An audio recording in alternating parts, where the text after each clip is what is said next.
Merry Christmas from John Miglosh, the WDMA, and the International Society for Strategic Marketing. Today we're going to kick off with an old Kellogg's commercial that I particularly like, and here we go. I don't know. This seems very unorthodox. Look, this guy's been working all night, and he's looking forward to a good breakfast. He's gonna remember us.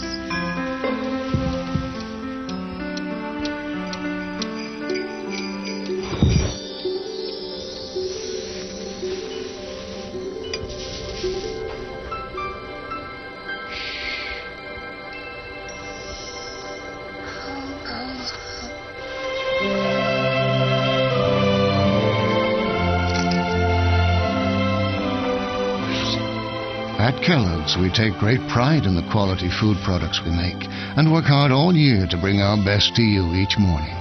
You must have liked them. Don't worry. Maybe you'll see him next year. Ho, ho, ho. We wish you and yours the very best of everything this Christmas. Isn't that great? I just love that stuff. I know, I shouldn't be so sentimental. Maybe that comes with old age. Ageism. I hope so, because then I'll get more of it. Okay, so China has now passed its first e-commerce law, which all of you are aware of, I'm sure. Probably not. Probably this is news to you. Probably you don't even sell in China. But, you know, as a nod to our international viewers, we have to keep abreast of this international stuff. And if it weren't for that, I wouldn't know that Toys R Us was still operating in Hong Kong.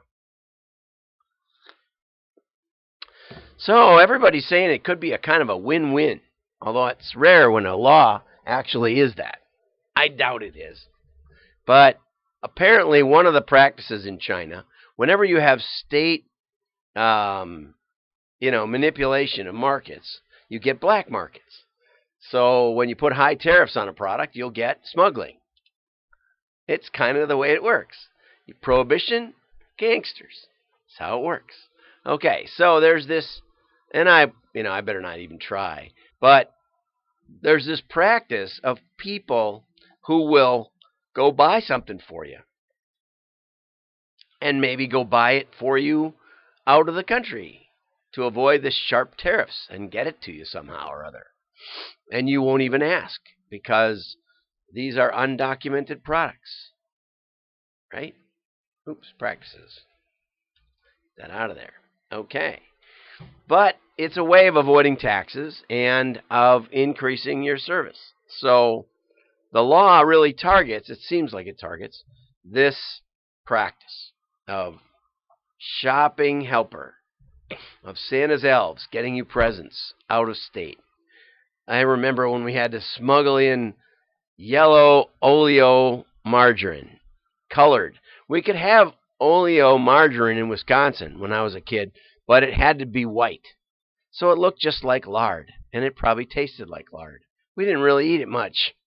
But I remember driving down to Illinois and all the places, all the big signs when you cross the border. Oleo, yellow oleo margarine. Go figure. That's what happens when you have state intervention. People want the stuff. We don't want you to have it. You're going to pay through the nose. Someone will get it for you. Anyway, so in the compromise for this law, they said, well, we'll raise the individual purchase exemption so that you can buy out of the country. Because I buy from China all the time. You know, I buy stuff. What's great about buying out of the country is that by the time it comes, you've forgotten you ordered it, and it's like Christmas. So I got two mouses, computer mouses, two mice, and I'd forgotten I'd ordered them. I plugged one of them right in and put the other in the drawer because I need a lot of mice around of those kind. Okay, so anyway, the one idea is that e-commerce platforms might be able to provide some of those services. I think there's a sort of a personal shopper assistant kind of thing that's going on. Now, I had that happen with Land's End. They have some higher quality turtlenecks, very silky. Don't like them? Didn't know. It's hard to find them on their site. I should have called and placed the order. But I thought I was a high-tech e-commerce guy. I could order some turtlenecks. Try to find a turtleneck on Land's End. Try to find a fleece. Only one comes up, and there's a lot of other ones besides. They somehow have decided to categorize their merchandise by the fabric rather than the style. I don't want a mock turtleneck. I don't want a t-shirt.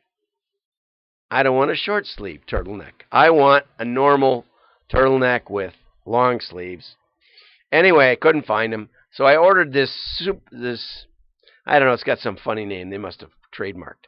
And when it came, they were too big by quite a bit. And when I tried to shrink them, they couldn't shrink. They wouldn't shrink. They were synthetic.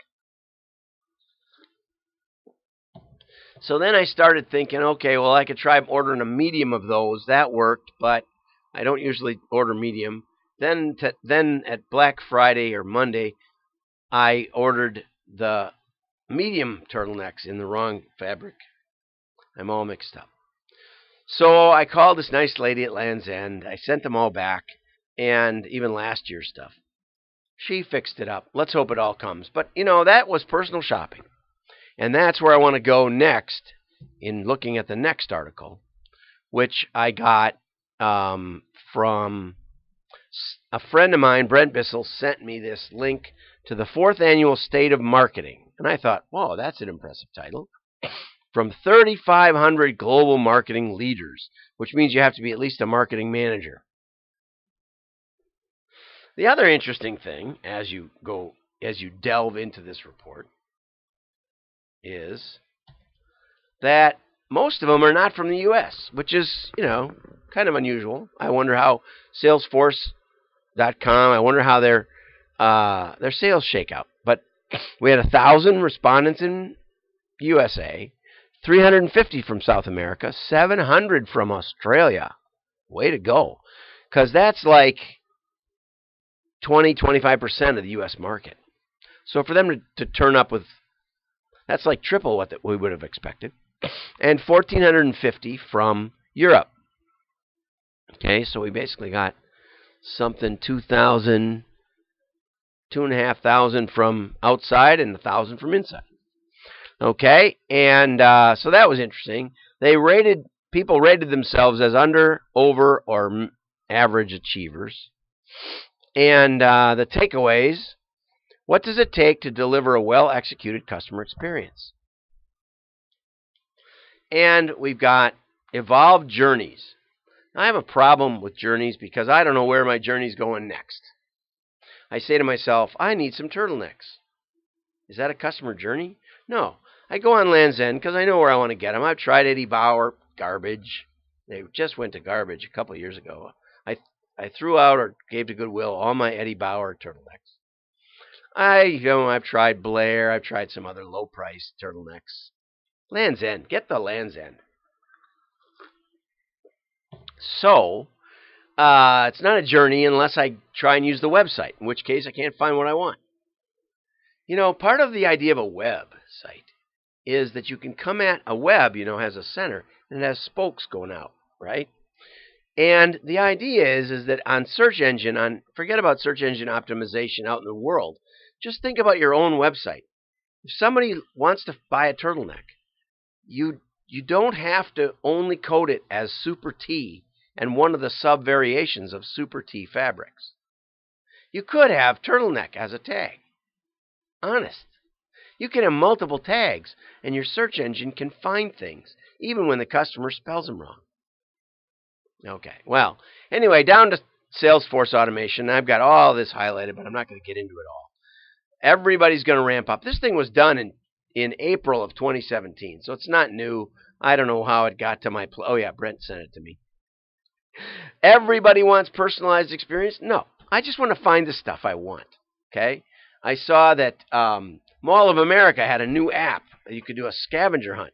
What I want is an app that tells me where to find what I want. So what did Salesforce do?